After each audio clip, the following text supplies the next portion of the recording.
So ang pangako ng ating Panginoon ay kanyang tutuparin. Ano yan, no? So ngayon, sa letter B, ang marami kong salay, iyong patawarin.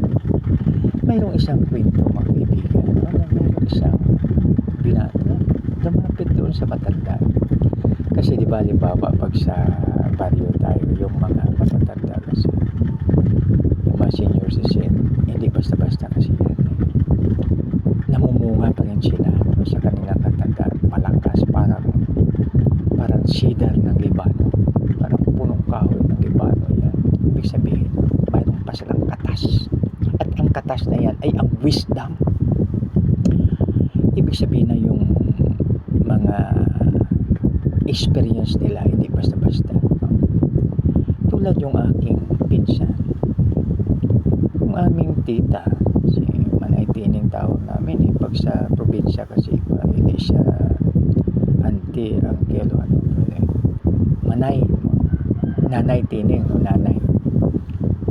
Tapos kung lalaki naman, Tay, halimbawa ang pangalan na Tay Martin, Nay Tining, no? So si Nanay Tining. Tapos si Lola Carmen, ito ang sinasabi sa amin na bago magtulog, huwag maghilamos ng mukha, pati mata, basa.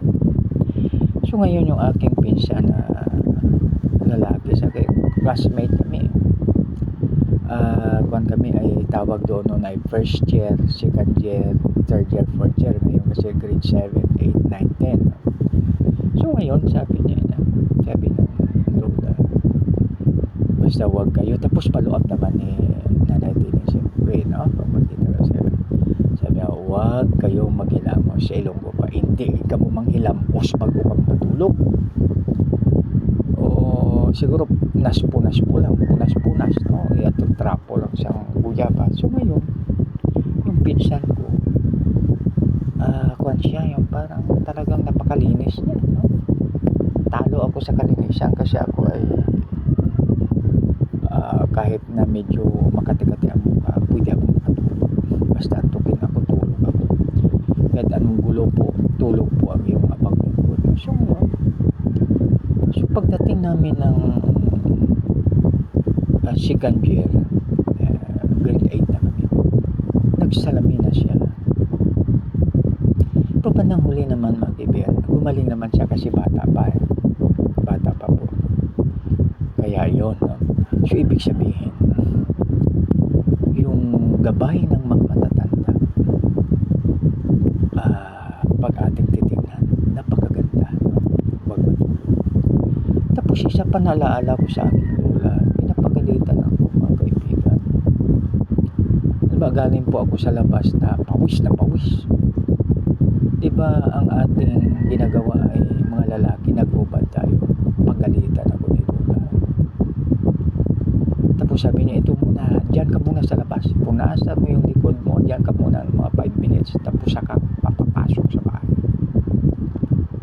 So sabi ko, grabe naman itong lola ko, stricta. Tapos si Manay Tining, ganun din, pag maghubad ka ng damit, pagalitan ka talaga, no? So kaya siyempre kwan tayo apo ako, tapos pamangkin ako ni Manay Tining. So kaya sinusunod ko. Sila ko, oo, Manay, Manay Tining, oo. Ibig sabihin, opo, yun lang ang ginagawa ko.